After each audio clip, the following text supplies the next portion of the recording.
Presenting army of thieves. कहानी की शुरुआत में हमें सेबेस्टियन नाम के एक बैंक के कैशियर को दिखाया जाता है जो अपने लैपटॉप के सामने बैठकर वीडियो बना रहा होता है। उस वीडियो में वो एक कहानी सुनाता है। ये कहानी कैसे आदमी की होती है जो लॉकर्स बनाता है, जिसने इस दुनिया के 4 सबसे कॉम्प्लिकेटेड लॉकर्स बनाए थे, लेकिन एक लॉकर में उसने अपने आप को कैद कर दिया। सबका मानना था कि वो मारा गया, इसीलिए उस लॉकर को पानी के अंदर बहा दिया गया। लेकिन 3 लॉकर्स आज भी इस दुनिया में हैं, लेकिन वो कहाँ हैं किसी को कुछ नहीं पता।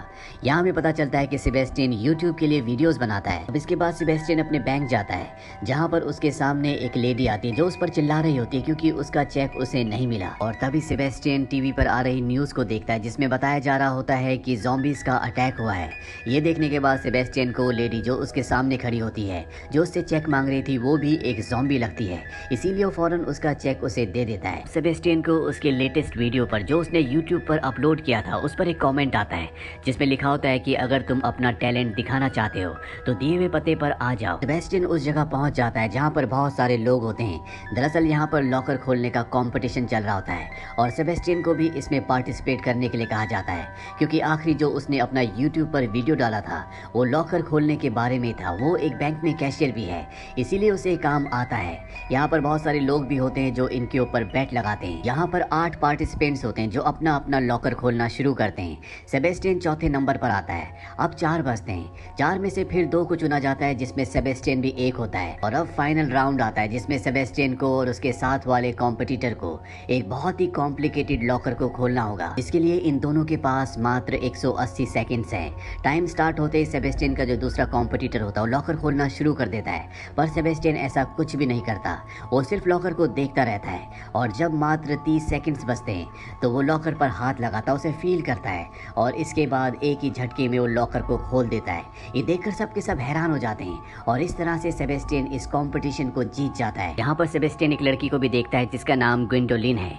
ये एक ज्वेल थीफ है, यानी कि हीरो की चोरी करने वाली। सेबेस्टियन ग्वेंडोलिन को देखते ही उस पर अट्रैक्ट हो जाता है और अगले दिन जब सेबेस्टियन एक रेस्टोरेंट में होता है तो ग्वेंडोलिन उससे मिलने के लिए आती है और वो उसे बताती है कि मैं ही वो लड़की हूँ जिसने तुम्हारे चैनल पर कॉमेंट करके तुम्हें वहाँ तक बुलाया था। मैं एक ज्वेल थीफ हूँ और कई देशों की पुलिस मेरे पीछे है और अब हम एक बहुत बड़ी चोरी करना चाहते हैं। इसमें हमें 3 बड़ी बड़ी तिजोरियों को खोलना है जिसके अंदर बहुत पैसा है।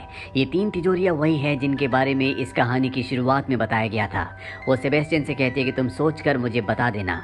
इसके बाद सेबेस्टियन घर आ जाता है। सेबेस्टियन हमेशा से उन तिजोरियों को खोलना चाहता था और वो फैसला करता है कि वो ग्वेंडोलिन का साथ देगा। अगले दिन वो ग्वेंडोलिन से मिलने के लिए जाता है। यहाँ पर सेबेस्टियन और ग्वेंडोलिन के अलावा 3 और लोग होते हैं जो इनकी टीम में शामिल है और अब ये सब के सब पहले लॉकर को खोलने के लिए पेरिस पहुंच जाते हैं जो कि एक बैंक के अंदर है। ये प्लान के मुताबिक सबसे पहले सेबेस्टियन को बैंक के अंदर भेजते हैं जो कि वॉशरूम में जाकर छुप जाता है और अब ग्वेंडोलिन आती है जिसके पास बहुत सारा सामान होता है। वो सिक्योरिटी को सामान पकड़ाने के बहाने बड़ी खूबसूरती से उसकी चाबियां ले लेती है। इसके बाद वो बैंक के अंदर आती है। इसी बैंक में उसने पहले से अपना एक लॉकर खुलवा रखा है। बैंक एम्प्लॉय उसे उसके लॉकर तक पहुंचाती है और खुद वहां से चली जाती है। इसके बाद ग्वेंडोलिन सेबेस्टियन के पास जाती है और उसे एक लिफ्ट से उस जगह ले जाती है जहां पर वो तिजोरी है जो सेबेस्टियन को खोलनी है। सेबेस्टियन उस तिजोरी को देखकर बहुत खुश होता है क्योंकि हमेशा से वो इस तिजोरी को खोलना चाहता था।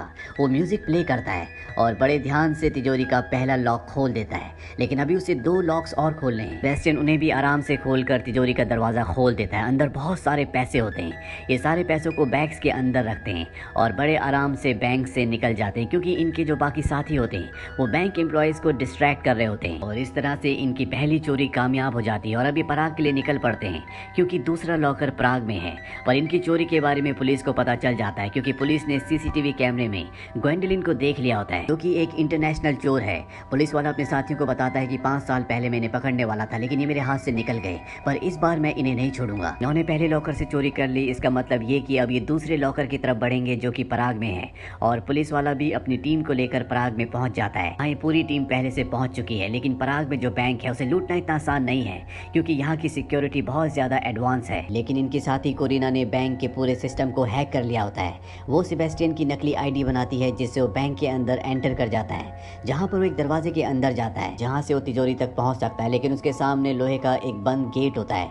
उसकी साथी कोरिना कहती है कि तुम सिर्फ अपनी उंगली घुमाओ ताकि लोगों को कैमरे में ऐसा लगे कि तुम लॉक खोल रहे हो। और जब वो ऐसा करता है तो कोरिना अपने सिस्टम से उस दरवाजे को खोल देती है। लेकिन अब सिक्योरिटी को सेबेस्टियन पर शक हो गया होता है, क्योंकि जिस दरवाजे से वो अंदर गया था बहुत वक्त होने के बाद भी वो बाहर नहीं आया था।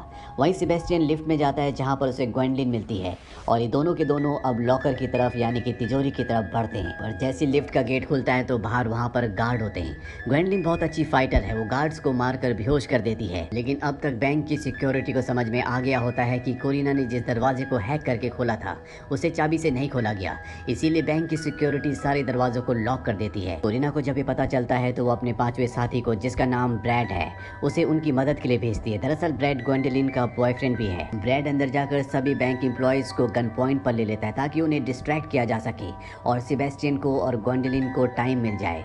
वहीं पुलिस ऑफिसर को दिखाया जाता है जो बैंक के बाहर होता है। और जब बहुत देर तक ग्वेंडलिन अपने साथियों के साथ वहां पर नहीं आती तो उसे शक हो जाता है, बैंक के अंदर जाने लगता है। तभी उसे सिक्योरिटी पुलिस ऑफिसर बताता है कि जिस लॉकर की, जिस तिजोरी की आप बात कर रहे हैं, एक हफ्ते पहले उसे इस बैंक से दूसरे बैंक में शिफ्ट कर दिया गया है। यानी कि पुलिस वाला इस वक्त जिस बैंक के बाहर है ये वो बैंक नहीं है जहां पर सेबेस्टियन और ग्वेंडलिन चोरी कर रहे हैं, वो दूसरा बैंक है। वहीं सेबेस्टियन और ग्वेंडलिन को दिखाया जाता है जो तिजोरी के पास पहुंच चुके हैं। सेबेस्टियन तिजोरी को खोलने की कोशिश करता है, इसमें वो गलती कर देता है। वो ग्वेंडलिन को कहता है कि अगर अब गलती की तो ये लॉक कभी नहीं खुलेगा, लेकिन सेबेस्टियन लॉक खोलकर तिजोरी का दरवाजा खोल देता है जिसके अंदर बहुत डॉलर्स होते हैं। ये सारे के सारे डॉलर्स बैग में भर देते हैं। और जब ब्रैड को पता चलता है कि काम हो गया तो वो बैंक से बाहर निकलने लगता है, लेकिन तभी उसके सामने सिक्योरिटी आ जाती है जो उसे गोली मारती है। गोली उसके कंधे पर लगती है। ब्रैड किसी तरह से खिड़की तोड़कर बाहर अपनी गाड़ी में वापस आ जाता है। ब्रैड के बाहर निकलने के बाद बैंक के जितने भी लोग होते हैं वो अपनी जान बचाने के लिए भागते हैं, क्योंकि सब डरे हुए होते हैं। और इसी मौके का फायदा उठाकर ग्वेंडलिन और सेबेस्टियन भी बैंक से बैग्स लेकर निकल जाते हैं। वो अपनी गाड़ी के पीछे भाग रहे होते हैं। ब्रैड ग्वेंडलिन का हाथ पकड़कर उसे गाड़ी के अंदर खींच लेता है। इसके बाद वो सेबेस्टियन का भी हाथ पकड़ता है और वो गाड़ी के अंदर उसे खींचने वाला होता है कि उसे एहसास होता है सेबेस्टियन ग्वेंडलिन को पसंद करता है और वो ग्वेंडलिन को उससे छीन सकता है, इसीलिए वो उसका हाथ छोड़ देता है, जिससे सेबेस्टियन सड़क पर गिर जाता है। ये देखकर उसके सभी साथी हैरान हो जाते हैं। वहीं सेबेस्टियन पुलिस से अपनी जान बचाने के लिए भागता है। पुलिस उसका पीछा भी करती है, लेकिन वो किसी तरह से भागने में कामयाब हो जाता है। गाड़ी के अंदर ग्वेंडलिन अपने बॉयफ्रेंड यानी कि ब्रैड से पूछते कि तुमने ऐसा क्यों किया। ब्रैड कहता है कि हमारे पास बहुत पैसा है, हमें तीसरे लॉकर को चोरी करने की जरूरत नहीं है, इसीलिए हमें सेबेस्टियन की कोई जरूरत नहीं है।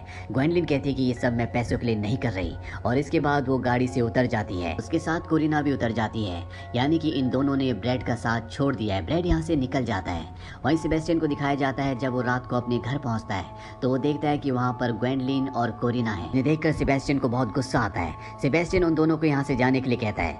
ग्वेंडलिन उसे बताती है कि हमारा जो ब्रैड साथी था वो पैसों के लिए ये चोरियां कर रहा था, लेकिन हम चोरियां पैसों के लिए नहीं कर रहे, बल्कि हम इतिहास में अपना नाम दर्ज करवाना चाहते हैं, इसीलिए हमें तीसरे लॉकर को तोड़कर उसे लूटना बहुत ज़रूरी है। ये सुनने के बाद सेबेस्टियन मान जाता है। वो कहता है कि मैं भी उस लॉकर को खोलना चाहता हूँ, और अब एक बार फिर से तीसरे लॉकर की तरफ बढ़ चलते हैं। वहीं पुलिस ऑफिसर को सेबेस्टियन का यूट्यूब चैनल दिख जाता है। यहाँ पर वो ग्वेंडलिन के कमेंट को देखकर समझ जाता है कि यही उनका 5वां साथी है, लेकिन इसका कोई भी क्रिमिनल रिकॉर्ड नहीं होता। लेकिन इस लड़के के जरिए यानी कि सेबेस्टियन के जरिए वो पूरे प्लान के मास्टरमाइंड को पकड़ना चाहता है। वहीं सेबेस्टियन और उसकी दोनों साथियों को दिखाया जाता है जो तीसरे लॉकर को लूटने के लिए स्विट्जरलैंड पहुंच चुके हैं। ये लॉकर स्विट्जरलैंड के एक क्लब में होता है। यहाँ पर अब पुलिस ऑफिसर भी अपनी टीम के साथ पहुंच चुका है और वो कैमरों के जरिए, रेडियो के जरिए पूरी जगह पर नजर रख रहा होता है। तभी उसे कोरिना की आवाज सुनाई देती है, इसमें वो अपने साथियों से कह रही होती है कि हम ठीक 5 बजे लॉकर को लूटने के लिए क्लब के अंदर एंटर करेंगे। पुलिस वाला इस सुनने के बाद 5 बजे क्लब के अंदर जाता है और मैनेजर से कहता है कि कोई तुम्हारे लॉकर से पैसे चुराने की कोशिश करेगा। मैनेजर कहते हैं कि हमें पता है, कुछ घंटे पहले आपने हमें ये फोन करके बताया था। ये सुनने के बाद पुलिस वाला समझ जाता है कि कुछ ना कुछ गड़बड़ है। दरअसल 8 घंटे पहले ग्वेंडलिन ने ही फोन करके मैनेजर को बताया था, इसीलिए मैनेजर ने तय किया था कि वो लॉकर को यहाँ से दूसरी ब्रांच में शिफ्ट कर देगी। उसने सिक्योरिटी को लॉकर शिफ्ट करने के लिए बुलाया था, लेकिन सिक्योरिटी की जगह वहाँ पर ग्वेंडलिन और सेबेस्टियन आए थे, जो लॉकर को अपने साथ लेकर यहाँ से निकल गए थे। और अब लॉकर सेबेस्टियन और ग्वेंडलिन के पास है और पुलिस वाला किसी भी कीमत पर उसे वापस हासिल करना चाहता है। वहीं ब्रैड और उसके साथी को दिखाया जाता है, यानी कि ग्वेंडलिन के जो 2 और साथी हैं वो भी इस क्लब के बाहर आ जाते हैं, क्योंकि वो किसी भी कीमत पर अब इस लॉकर के सारे पैसों में अपना हिस्सा लेना चाहते हैं। कोरिना अपने सिस्टम में देख लेती है कि ब्रैड ग्वेंडलिन की तरफ बढ़ रहा है, इसीलिए वो उसे रोकने के लिए जाती है, लेकिन तभी पुलिस वहाँ पर आ जाती है। लेकिन इससे पहले कि पुलिस उसे अरेस्ट करती, ग्वेंडलिन को मैसेज कर देती है कि ब्रेड तुम्हारी तरफ बढ़ रहा है, और इसके बाद वो अपने फ़ोन को नीचे फेंक कर किक करती है, जिससे फ़ोन गाड़ी के नीचे आकर खराब हो जाता है। पुलिस वाला कोरिना को पकड़ लेता है और पूछता है कि लॉकर कहाँ है, मुझे ग्वेंडलिन का पता बताओ। वो उसके बारे में कुछ बताना नहीं चाहते, लेकिन जब पुलिस ऑफिसर के साथ ही कहती है कि हम तुम्हारे भाई का हमेशा ध्यान रखेंगे, वो समझ जाती है कि इनको मेरे भाई के बारे में पता है। दरअसल कोरिना का एक छोटा भाई है जिसे वो बहुत प्यार करती है, और अगर वो जेल चली गई तो उसके भाई का ध्यान रखने के लिए इस दुनिया में कोई भी नहीं है। इसीलिए वो पुलिस इंस्पेक्टर को ग्वेंडलिन तक पहुंचाने के लिए मान जाती है। वहीं ग्वेंडलिन को दिखाया जाता है जो ट्रक चला रही होती है, और पीछे वो लॉकर है जिसे सेबेस्टियन खोलने की कोशिश कर रहा होता है। लेकिन इसे खोलना इतना आसान नहीं है, क्योंकि इसमें 7 लॉक है, जबकि पहले वाले लॉकर्स में सिर्फ 3 लॉक्स थे। गाड़ी हिलने की वजह से सेबेस्टियन को बहुत प्रॉब्लम होती है, लेकिन एक एक करके वो 6 लॉक्स खोल देता है। और इससे पहले कि वो 7वें लॉक को खोलता, एक मोड़ आता है जिससे उसका बैलेंस बिगड़ जाता है और सेबेस्टियन दरवाजे के साथ लटक जाता है। पर वो अपने आप को संभालते हुए किसी तरह से 7वें लॉक को भी खोल देता है। यानी कि इन्होंने इस तीसरी तिजोरी को, जिसे आज तक दुनिया में कोई नहीं खोल पाया, उसे भी खोल दिया है, जो कि अपने आप में एक इतिहास है। ये तिजोरियों को खोलने के बाद अब बहुत खुश हैं। ये सभी पैसों को बैग्स के अंदर भरते हैं, और इससे पहले कि ये यहाँ से निकलते, यहाँ पर ब्रेड आ जाता है जो इन्हें गन पॉइंट पर ले लेता है। दरअसल वो अपना हिस्सा चाहता है, लेकिन ग्वेंडलिन साफ साफ मना कर देती है। इस बात पर ब्रेड को गुस्सा आता है। वो सेबेस्टियन से पहले नफरत करता है, इसीलिए वो उस पर गोली चला देता है, लेकिन उसकी गन में गोली होती नहीं। तभी ग्वेंडलिन अपनी गन निकाल कर उस पर पॉइंट कर देती है और बताती है कि मुझे तुम पर कभी भरोसा नहीं था, इसीलिए मैंने तुम्हारी गन में कभी गोलियां डाली नहीं थी। इसके बाद वो ब्रेड को और उसके साथी को वही ट्रक के साथ बांधकर पैसे लेकर उनकी गाड़ी से यहाँ से निकल जाती है। जाने के बाद कोरिना भी पुलिस ऑफिसर को ट्रक तक ले आती है। पुलिस ऑफिसर ब्रेड को और उसके साथी को अरेस्ट कर लेता है। वहीं ग्वेंडलिन और सेबेस्टियन को दिखाया जाता है जो एक स्टीमर से यहाँ से निकलने वाले होते हैं, कि तभी वहाँ पर पुलिस ऑफिसर आ जाता है और इन दोनों पर गन पॉइंट कर लेता है। ग्वेंडलिन भी उस पर गन पॉइंट कर लेती है और उसे पैसों का लालच देती है, लेकिन पुलिस ऑफिसर उनके इस ऑफर को इनकार कर देता है।